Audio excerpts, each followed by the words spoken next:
வணக்கம். Don't live in the past.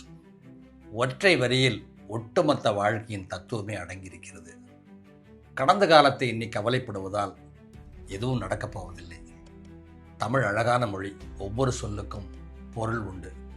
கடந்த காலம் கடந்து போய்விட்டது, திரும்ப ஒருபோதும் மாறாது.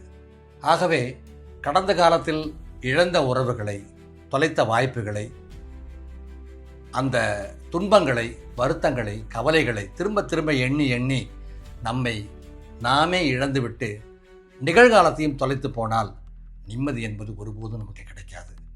எதிர்காலம் என்பது நம் கையில் இல்லை, நிகழ்காலம் மட்டுமே நம் கையில் உள்ளது. ஆகவே கடந்த காலத்தை எண்ணி கவலைப்படாமல் நிகழ்காலத்தை முறையாக வாழ்ந்து நிம்மதியாக இருக்க பழகிக் கொள்ளுங்கள். Don't live in the past.